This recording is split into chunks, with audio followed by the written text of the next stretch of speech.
Добър вечер, уважаеми зрители, аз съм Вежди Рашидов, а вие сте с Новинарник. Ако се чудите защо титулярният водещ не е на работа, вижте. Уважаеми зрители, простете, но тази нощ бях обладан от зъл дух. Казвам се Аспарух, но никнеймът ми във Фейсбук е зъл дух. Благодаря много. Сега, нека се разберем още в началото.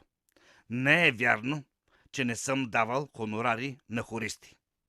Вижте доказателството. Happy birthday, dear Vejdi. Happy birthday to you.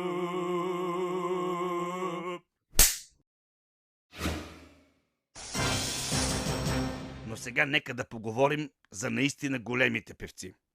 Ето един Тони Стораро, който прослави България по целия свят, чак до Северния полюс. Вижте. Рибарио, Рибарио, пусни ме, ще ти изпълня едно желание. Златна рибке, можеш ли да му уредиш билет за участие на Тони Стораро? На кого? Какъв е той? Не го знам.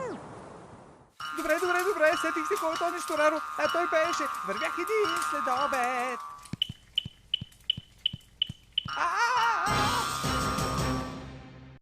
Мерси Боко. Това Мерси Боко ме подсети, между другото, как с Бойко Борисов показахме тракийското златно съкровище в Лувъра.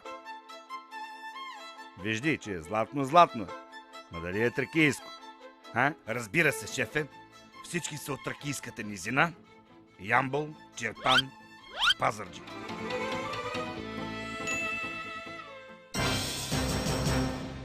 Явно ще трябва сам да си запаля поръта. Това беше всичко от нас. Довиждане. Да, добре, сетих се кой е Тони Стораро, а той пееше това. I want to break free. Бог ли ме наказа, или дявола проклеме, този крест до гроб да нося.